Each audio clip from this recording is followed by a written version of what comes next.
बलात्कार के आरोपी व्यक्ति को टिकट क्यों दिया जाए? और ऊपर से तुर्रा ये कि जब ऊपरी कोर्ट से साबित होगा तब हम टिकट देना बंद कर देंगे। क्यों भाई? बिल्कुल सही बात है सर। और अगर देखिए तो एक अलग किस्म की सिंपैथी भी दिखाई देती है इन पॉलिटिकल पार्टीज में ऐसे अपराधियों के प्रति। उत्तर प्रदेश में एक बहुत महत्वपूर्ण केस हुआ था, मधुमिता हत्याकांड। एक महिला थी और एक दबंग नेता अमरमणि त्रिपाठी उसके पीछे था, अमरमणि त्रिपाठी। और अमरमणि त्रिपाठी जेल में हैं। वो टिकट नहीं पा पाने की जब कानूनी बाध्यता हुई, बावजूद उसके पार्टी उनके पीछे है, उनके परिवार के लोगों को पुश कर रही है। तो अब अमरमणि त्रिपाठी भले ही कानूनी रूप से टिकट न पा पाए, लेकिन पार्टी की मंशा बिल्कुल दिखाई देती है कि हम उनके साथ हैं। और ये मंशा बहुत खतरनाक है। ठीक है। सीधे अपराधी को साबित होने के बाद भी अगर पार्टियां बैक कर रही हो तो स्थितियां तो बहुत विपरीत हो जाती हैं।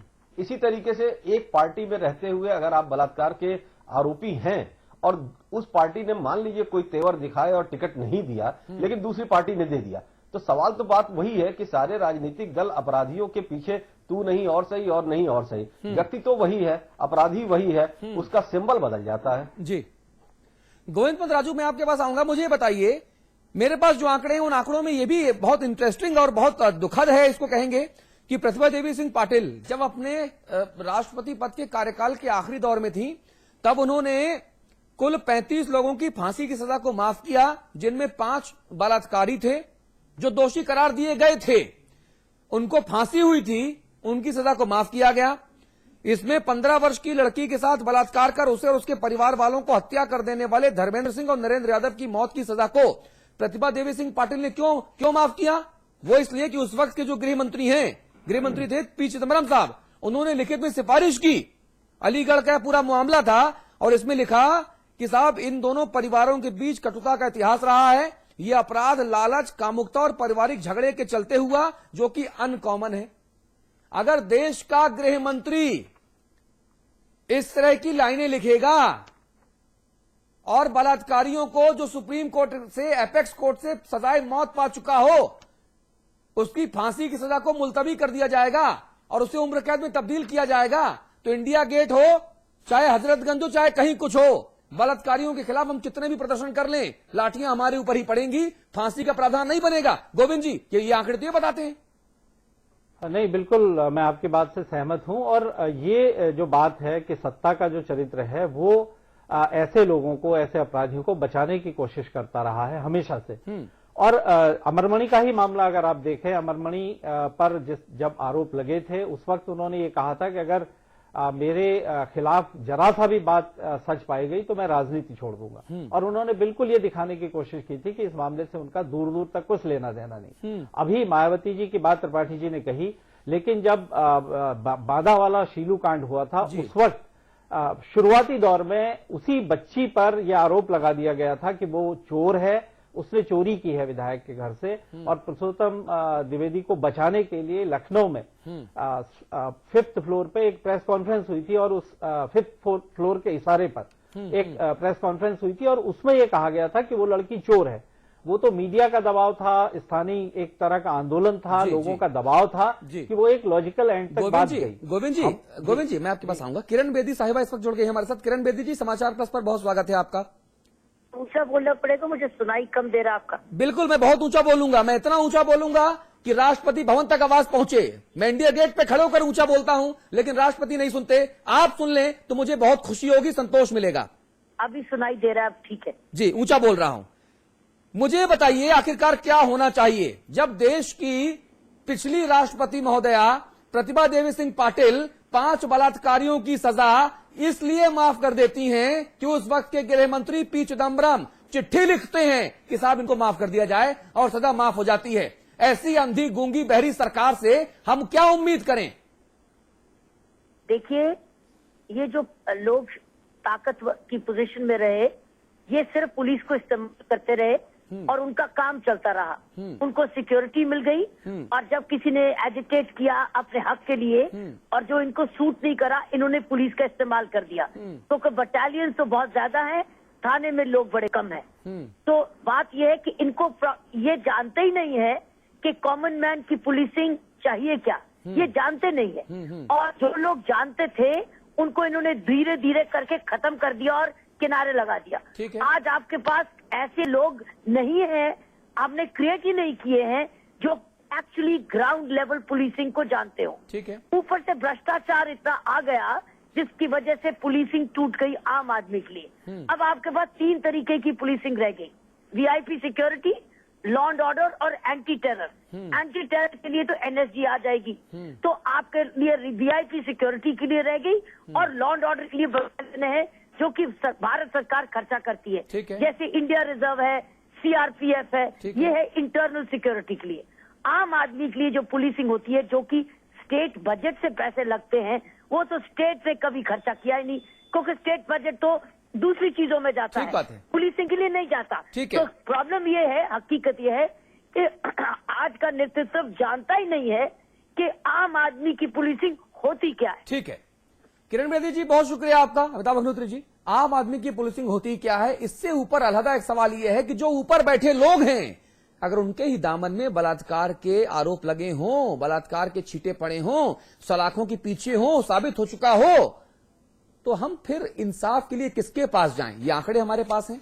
चिदंबरम साहब उस वक्त के गृह मंत्री, ये बलात्कारियों के मुकदमे जो सजा है उस सजा को कम कराने के लिए चिट्ठी लिखते हैं प्रेसिडेंट साहब को, और जो हमारे पास इलेक्शन वॉच के जो आंकड़े हैं वो ये सब ये साबित करते हैं कि खद्दर के पीछे किस तरह से लोग इज्जत आबरू तार तार कर रहे हैं।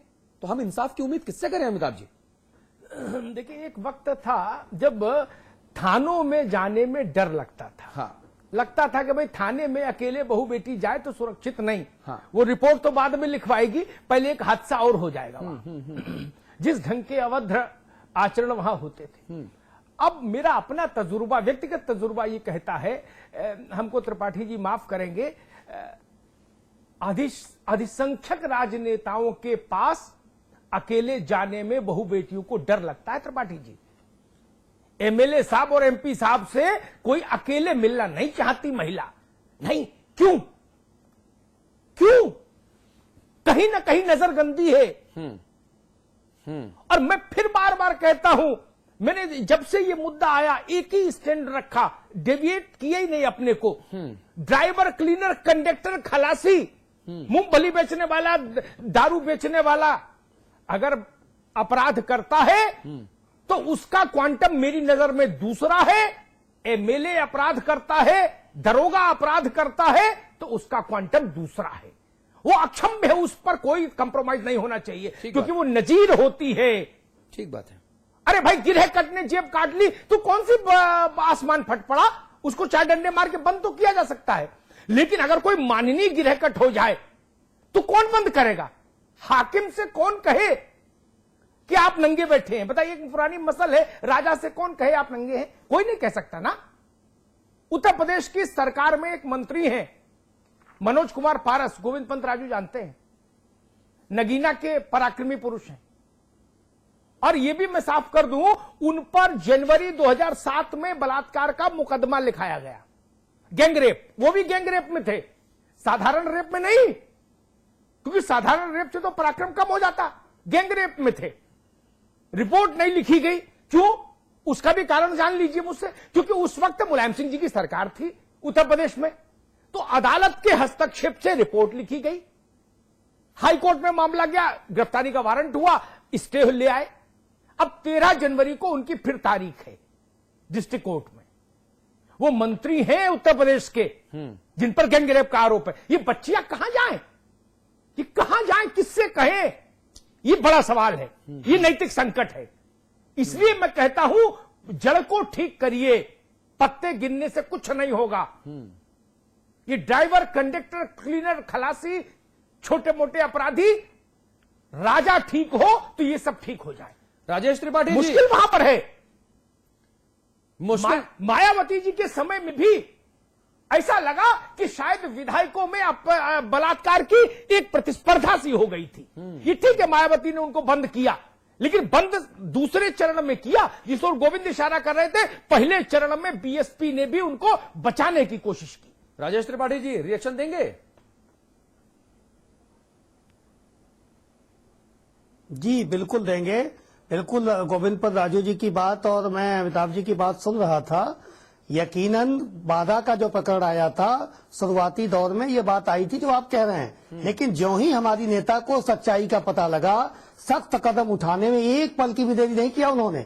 हमारी नेता में यकीनन अपराध जिस तरह के आए थे वो शर्मनाक थे, लेकिन जिस तरह से अभी आपने कहा कि अमुक सरकार में, सपा सरकार में मिनिस्टर बनाया गया है और वो ऑलरेडी अभी 14 जनवरी में उसका मुकदमा आ रहा है, मगर जो ही हमारी नेता अगर बीएसपी की मुख्यमंत्री उस समय रही होती तो यकीनन कहती कि हमें नहीं करेंगे। बांदा से सुनिए त्रिपाठी जी, बांदा से 4 मंत्री थे, बांदा से सरकार में 4 मंत्री थे। माननीय नसीमुद्दीन सिद्दीकी जी, माननीय बाबू सिंह कुशवाहा जी, दद्दू प्रसाद और एक दो लोगों को राज्यमंत्री का दर्जा लालबत्ती घूमती थी। अगर उस क्षेत्र के बारे में उस क्षेत्र के विधायक ने क्या कुकर्म किया है ये पता करने में मुख्यमंत्री जी को थोड़ा वक्त लगा, 1 महीने का भी अगर वक्त लगा ना तो ये भी बहुत शर्मनाक है। मानिए इस चीज को आप।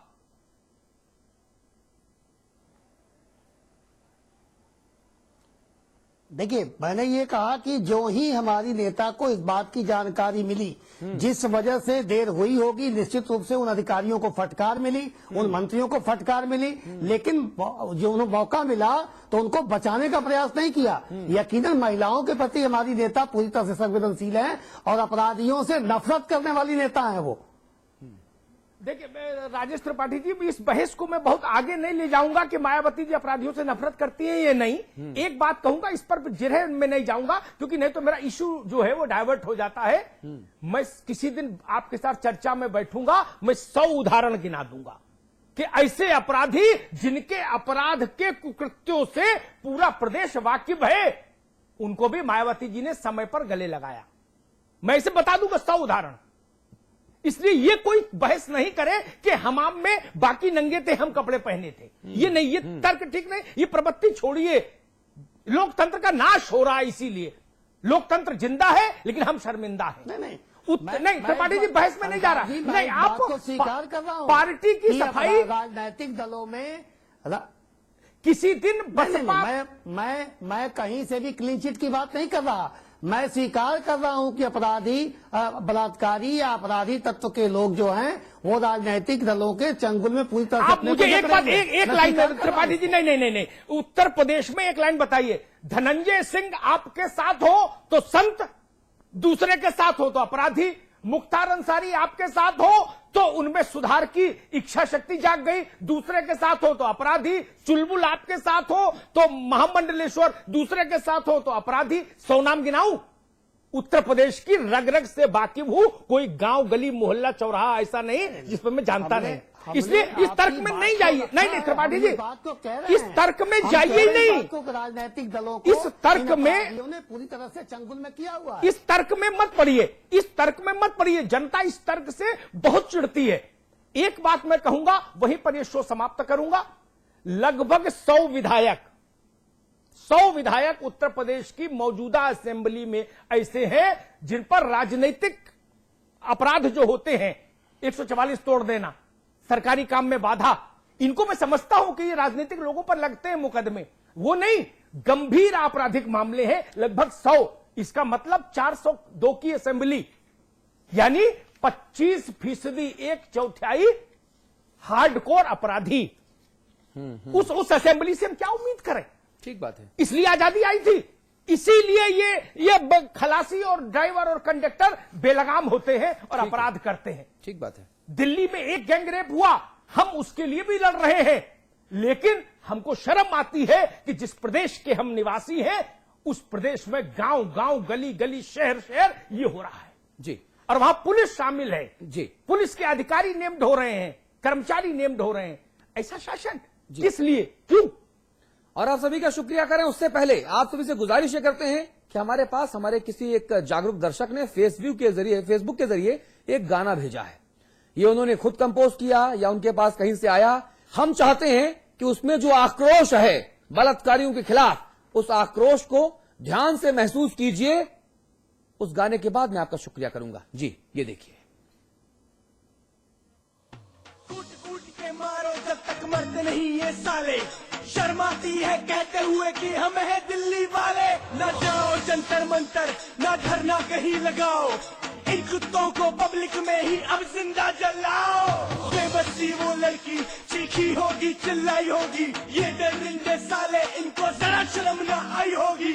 जो किया इन्होंने वो ही दोबारा दोहराओ, एक एक करके दिल्ली वालों इनके अंदर